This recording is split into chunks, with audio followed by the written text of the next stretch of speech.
से दया शब्द से परिभाषित किया जाता है। दूसरा शब्द है कृपा। अगर बुद्धि कम है, विवेक कम है, शालीनता कम है,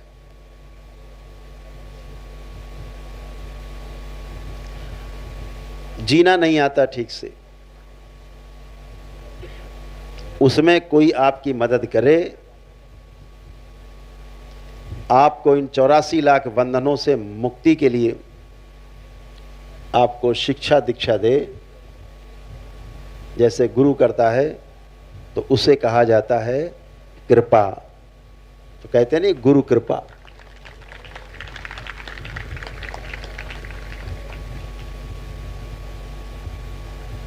तो ये हुआ दया और कृपा। यानी आपका जो जीवन है, शरीर और जीवन दो वस्तुएं हैं। शरीर के लिए आपको जिंदा रखने के लिए कोई मदद करे, उसे दया कहते हैं। और जो जीवन को आपके उन्नत बनाए, ईश्वर की राह में आपको लगाए, आपको मानसिक शांति दे, उसे कृपा कहते हैं। और यदि कोई व्यक्ति दया और कृपा दोनों करे, यानी आपके शरीर के लिए भी उसने व्यवस्था की, जिंदा रखने का प्रयास किया और जीना भी सिखाए, यानी दया भी की और कृपा भी की, तो उसे करुणा कहा जाता है। करुणा शब्द से परिभाषित किया जाता है कि करुणा की है प्रभु, आपने मुझ पर करुणा की है। हे गुरुदेव, आपने मुझ पर करुणा की। तो ईश्वर से हम करुणा कहते हैं ना, करुण पुकार करते हैं। तो इन तीन शब्दों का अर्थ ऐसा है, सुनने में एक जैसे लगते हैं, दया, कृपा, करुणा। हिंदी भाषा बहुत महत्व लिए हुए।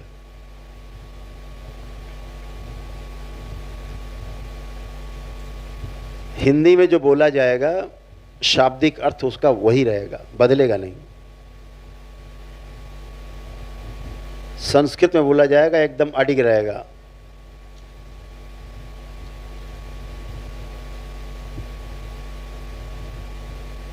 बड़ा थोड़ा विषयांतर होगा, लेकिन एक गौरव की बात है कि यह देश, हमारी संस्कृति में संस्कृत भाषा का बड़ा महत्व रहा है। आज आपको जान के इस बात का गर्व होगा कि एक नई विद्या आई है अभी बाजार में, टेलीविज़न और उस पर चल रहा है खूब, मोबाइल पे एक मोबाइल विद्या और आ गई है कि आपको यही नहीं पता लगेगा, आपकी फ़ोटो वीडियो पता नहीं क्या क्या बना के क्या कर देंगे। आप कहोगे हम तो कभी किए नहीं, तो बना के दिखा देंगे। उसको बोलते हैं AI, आर्टिफिशियल इंटेलिजेंस।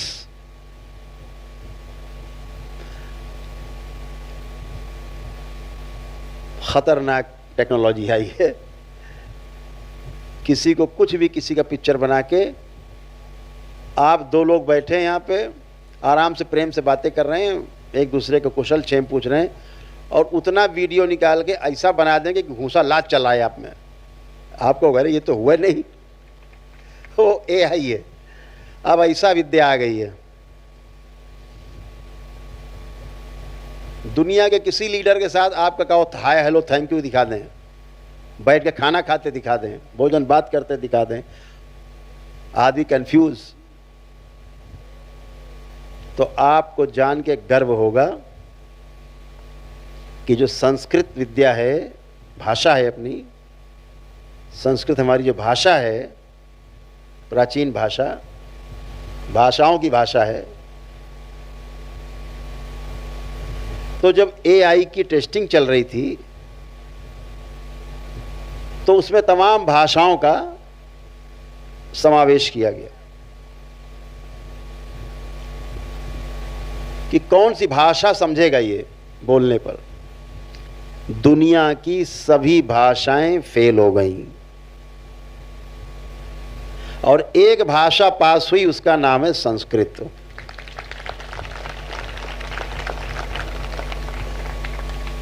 कि बोलो कुछ और अर्थ उसका कुछ।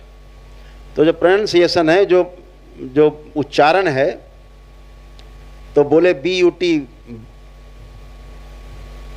बट, तो PUT, तो पट होता नहीं, वो बोलते हैं अंग्रेजी में पुट।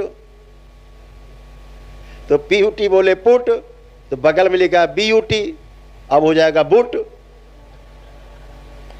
तो जो सामने कंप्यूटर है वो कंफ्यूज हो जाएगा। तो संस्कृत भाषा को ही प्राथमिकता मिली, AI में उन्होंने प्रयोग किया है। 100% परिणाम केवल संस्कृत भाषा से आए। ऐसे हमारे देश के हमारे विद्वान, हमारे ऋषि मुनि, हमारे पूर्वज थे, महर्षि, उन्होंने संस्कृत विद्या का, संस्कृत भाषा का ज्ञान हम लोगों को दी।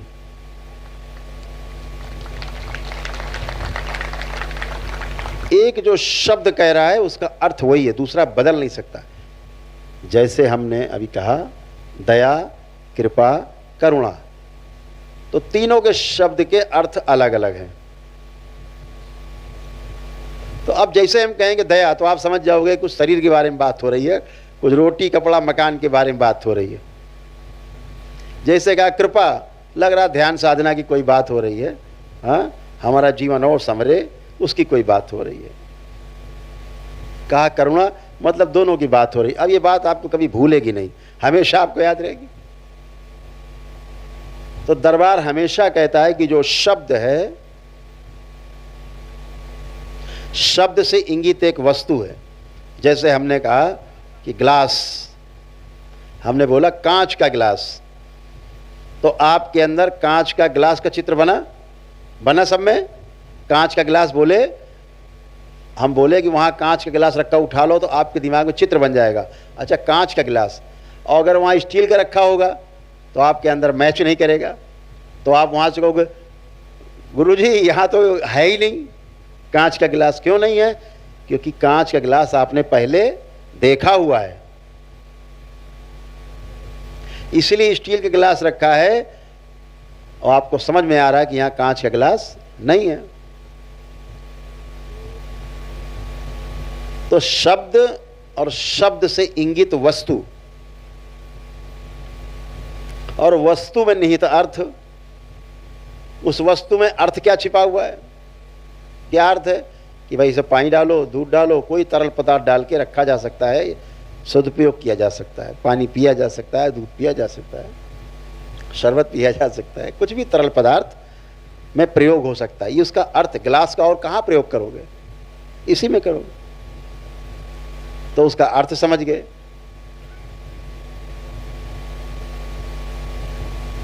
जैसे ही अर्थ समझ जाते हैं तो अंदर एक चित्र बन जाता है हमेशा के लिए। अच्छा, आपके तो पानी पीना तो गिलास समझ में आता, गिलास है क्या? आप पूछते हो गिलास है?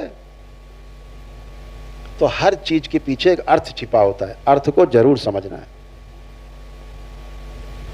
फिर कहा गया धीरता, वीरता और उदारता। आपने जो भी समझा है अपने जीवन में, जो भी समझाया,